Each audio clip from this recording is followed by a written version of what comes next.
Tonight on Nation to Nation, the political panel on ending sex discrimination in the Indian Act. More band members could be enrolled. Then we're going to have to start to augment the funding into the communities so that communities are not forced to make these tough decisions, and they're not fair decisions that communities should have to make. The Supreme Court of Canada has an upcoming vacancy. Why an Indigenous person should fill it. So to have, at the highest point, an Indigenous expert guiding the court in Indigenous issues, as well as a bunch of other issues as well, it's so important. This is Nation to Nation. Hello, I'm Todd Lamoran. 2017 was a bad year for wildfires and their effects on First Nations. Thousands were evacuated from northern Manitoba communities, the same across the border in Saskatchewan. British Columbia was also hit hard. There, one First Nation ignored an evacuation order to stay home and protect their community. That didn't go over well with the local RCMP. An officer threatened to have BC's Child and Family Services apprehend the children for their safety. A blockade was threatened if police tried to do that. Things cooled down, along with the weather. And now, this week, the House's Standing Committee on Indigenous Affairs is looking into wildfires and First Nations communities. A lot of the testimony on Tuesday centered around more funding, more engagement, and more consultation. We have a lot to teach as well, too. We need people to come and actually see what we're capable of doing. You know, we don't have all the toys that, you know, many municipalities have. We don't have the ladder trucks. We don't have all those stuff. But more importantly, we have human resources. We have local knowledge. So join me is our regular political panel. Mr. Don Rusnick, Parliamentary Secretary for Indigenous Services, Shadow Minister for Indigenous Affairs, Cathy McLeod, and the critic for Indigenous Youth, NDP MP, Charlie Angus. Thanks for being here. Thank you. Today I'll start with you, Ms. McLeod. You're the co-chair of the Committee on Indigenous Affairs. So why was it this issue, why did it come up in committee this time of year? You know, obviously last summer was a dramatic summer for many across the country, including in British Columbia. And I think for your listeners, sometimes Parliament and committees, I think, work well together. There was a unanimous agreement that we needed to look at the wildfire situation to see maybe what worked, what challenges, and how we can respond in a better way. Some of the stunning statistics that have come out was, out of the number of evacuees, 30% were from First Nations communities. So that's thousands and thousands across this country that are impacted. So we thought it was really important, and I really appreciated that sometimes we all come together and say, let's look at what's working, let's look at what's not working, and see if we can give some recommendations to government. But, you know, big dramatic effect, again, in our communities. I suppose, what can the government do other than, I suppose, provide more funding in a situation like this?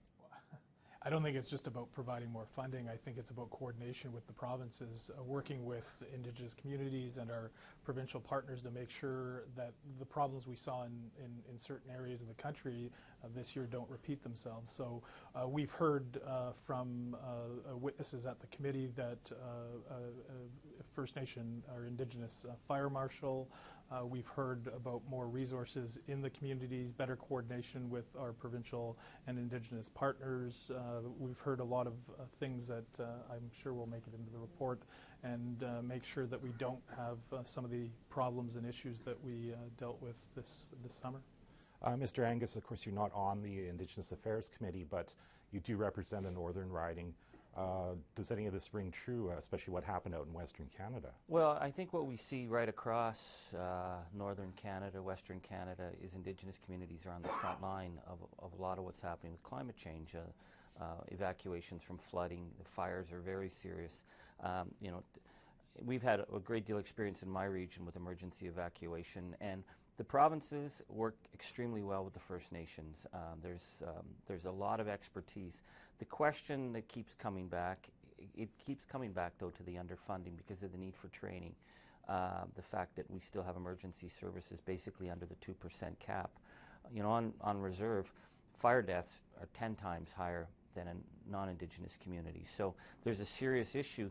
And I also think it's really about restoring the power to the communities, because when there are emergencies, it's incredible to see the volunteers in any of the Indigenous communities who are stepping up. If we can start to look at a more proactive way of ensuring that the frontline service providers aren't necessarily only the province, but the Indigenous communities are able to take a lot more authority and control for their regions, for protection, for working with, with the local municipalities.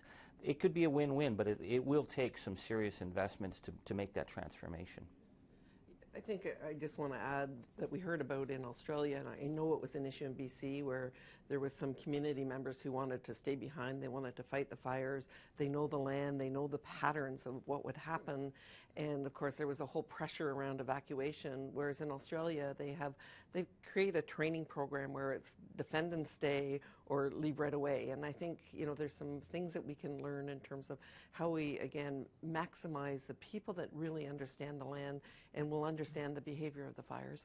You bring that up. Of course, First Nation ignored an evacuation order. There was a bit of tension. The police said, we're going to sick Child and Family Services and take the children away for safety if you don't leave. Now, if there was, I heard the suggestions of a national Indigenous fire marshal, for example, would that or national standards, would we avoid the threat by police to take children? And the confusion comes when all these evacuees flood into the cities. Would that stop?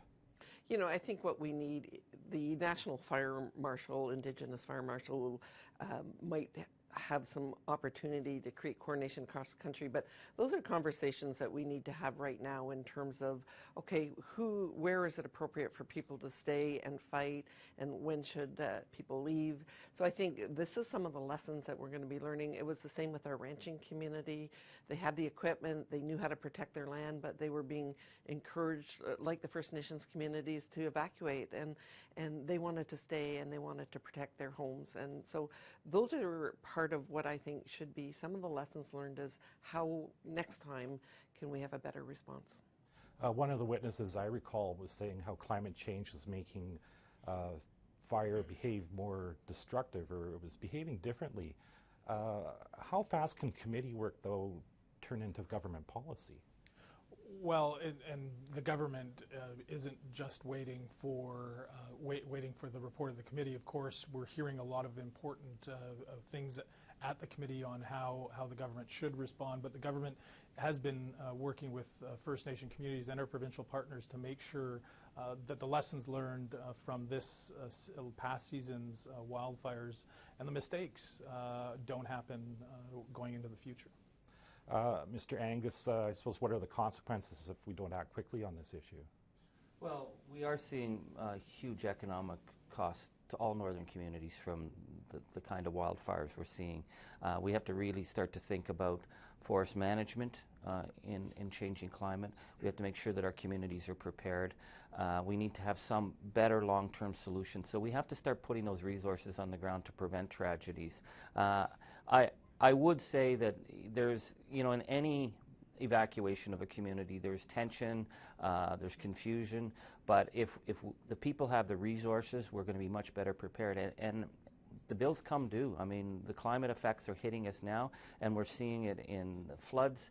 We're seeing it actually, I was just talking to some of the communities up in James Bay where the barge that carries important supplies didn't get out. Why didn't it get out?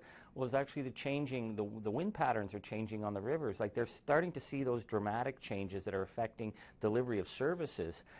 That's going to have huge financial impacts in Canadian northern communities.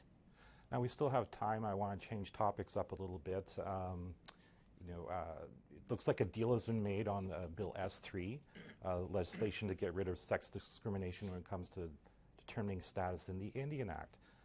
Mr. Angus, you actually brought this up in question period last week. When was this going to get done? Looks like it's done. How satisfied are you? Well, this is a very heavy issue for people who've suffered under it.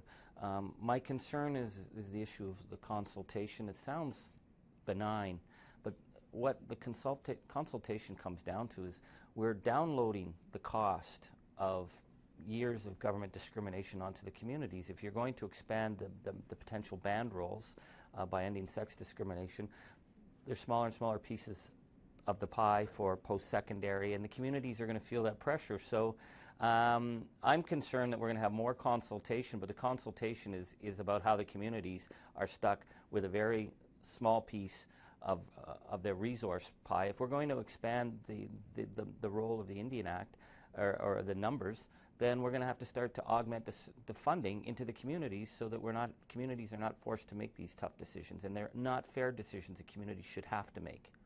Mr. Rusnick, of course, when Bill C-31 came in, when the McIver case came through, there were promises of consultation. After decades, nothing happened. There's been promises of consultation here. I think 3 years is what I've been hearing. Why should people believe that more consultation is going to happen in a quick time frame? Well, I think what you see already is that the government's been working with all parliamentarians, including Senator Murray Sinclair, Senator Dick, and Senator Christmas, Indigenous communities, to make sure that we get this right. This is a very important piece of legislation, but it's not only done in isolation. There's a lot of things going on right across the country in terms of the sectoral tables, the new fiscal relationship. All of these things together are going to make lives better for Indigenous communities. I said this last week, that ultimately tinkering with the Indian Act is only a stopgap measure. Eventually, most, if not all, communities want the Indian Act to go away. We want self-determination in our Indigenous communities. Our government knows that, and we're working with Indigenous communities to make sure, one, we deal with the pressing emergency problems right now, but also set the stage for the longer term where Indigenous communities decide our own fates. Ms. McLeod, last word. How concerned are you that we don't know how many people may end up on the band membership lists? I mean, gender equity, it doesn't matter how many people, it's about gender equity. What I have a bigger concern about is there was a lot of work done over the summer. There was a Clatworthy report. There is a complicated group of amendments, and it's going to come back to the House, and they're going to ask us just to vote for it. We won't have the opportunity to look at it in detail. We're unlikely to get a chance to bring it back to committee, because it was in committee last time that we heard a lot of things in terms of flaws and gaps and issues. So my biggest concern is there's been a lot of internal sort of secretive work that's been done over the summer. The Senate is rushing it through, and they're probably going to try and rush it through Parliament without us really giving it the diligence that we're responsible to give it. So that's probably my biggest concern right now is, what are in all those changes that are being proposed? Is there, we found a lot of mistakes last time. Is there more mistakes there that haven't been identified, and we're not going to have the chance to do that? Of course, what can you do? We have a December 22nd deadline, and I doubt the court will extend that one more time. Well, thank you for doing this. I know next week you're not going to be here. You'll be taking the week off, or not taking the week off. You'll be back in your constituencies. I shouldn't say that. Doing your constituency work. Thanks again. We'll see you in 2 weeks. Thank you. Thank you so much. Coming up after the break, lawyer Wayne Garnons-Williams joins me to talk about the possibility of an Indigenous person being named to the Supreme Court of Canada and why it should matter to you.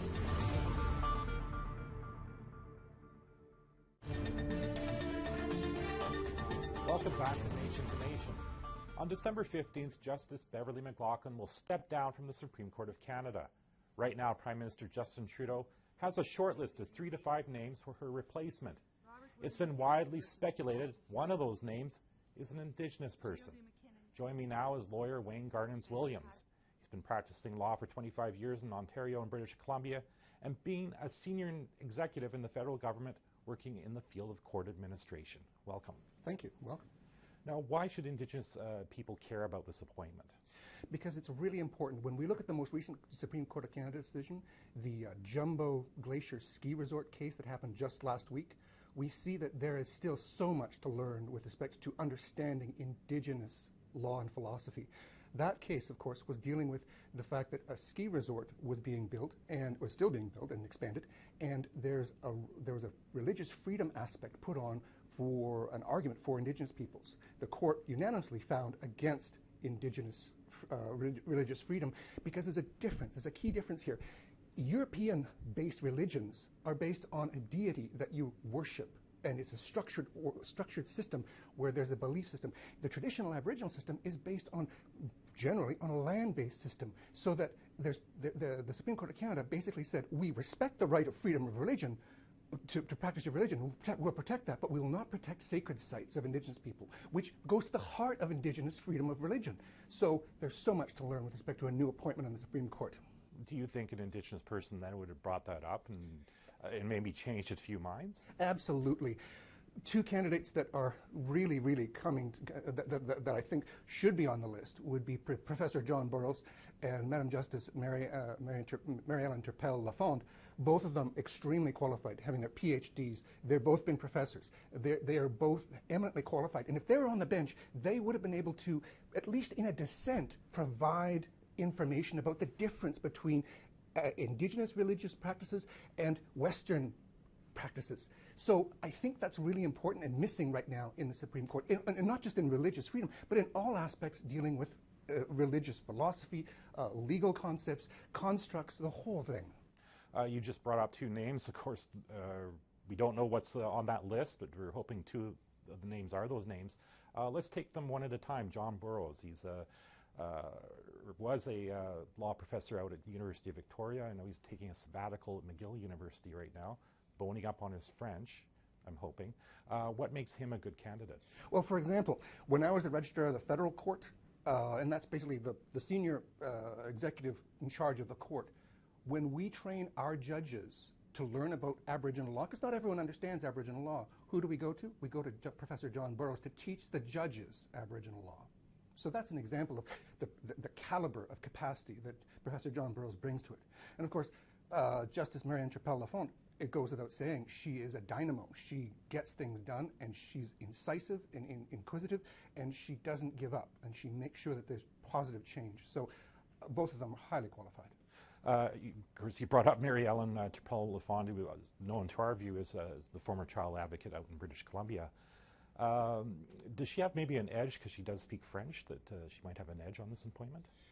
Yes, and that's that is a fact that she is bilingual, and that is one of the qualifications in this particular policy of the Prime Minister. With respect to the committee, one of the things that has been very clear for the selection committee is that the candidates must be fluently bilingual.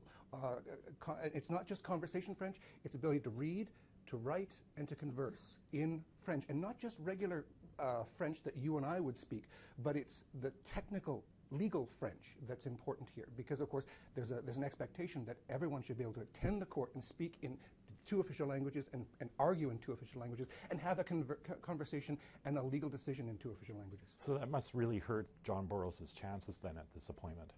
Well, yes and no, in the sense that he's very qualified.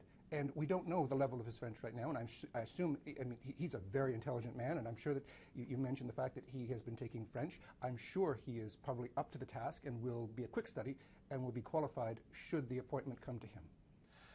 How disappointed would you personally be if the appointment went to neither of these two people and we again get a non-Indigenous person on them? It would be extremely disappointing, because the Prime Minister is the one that actually makes the selection, and even if the committee comes up with a list of recommendations, 3 to 5, that none of the Indigenous candidates are on the list, and the Prime Minister doesn't like that, he has the right to say, go back and find me more, get me more candidates on the list. So assuming that there is a candidate that's somebody that's highly qualified, that's Indigenous, I would hope that would happen, and if it doesn't, what that means is that there's an opportunity lost here. We are dealing with a Trudeau government that is interested in reconciliation, and we live in a democratic government that is a tripartite system: an executive, a judicial, and a legislative. The judicial branch is equally important as the executive and the legislative. So to have at the highest point an Indigenous expert guiding the court in Indigenous issues, as well as a bunch of other issues as well, it's so important, especially now. And I would fear that this moment would be lost for quite some time until another receptive government would be willing to consider that option. December 15th is when she steps down. I imagine we'll hear before then, when the appointment is actually done? We're hopeful. We're hopeful. We're not too sure when that announcement is going to be made. But of course, from all indications, when she steps down on the 15th, the vacancy will be there. Announcements hopefully will be made so that in the winter of 2018, we will have a full complement of judges, because of course the next step after the full complement of 9 judges are filled again, then the next step for the Prime Minister is to appoint a new Chief Justice out of that 9. Well, look forward to seeing what happens. Thank you again for being on the show. My pleasure. Thank you. We'll be right back after another short break.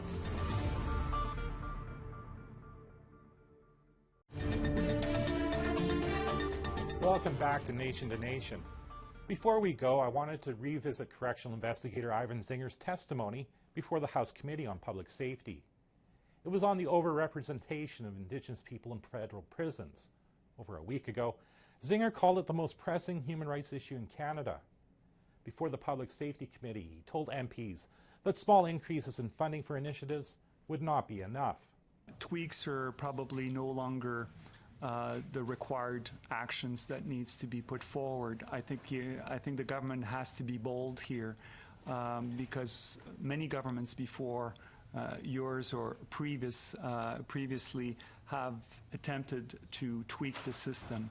We know that the previous government, sort of a tough on crime agenda has only made things worse in terms of the composition of the inmate population, so with lots of mandatory sentences, harsher sentences. So I would say it's time to be bold as opposed to minor tweaks and minor investment here and there.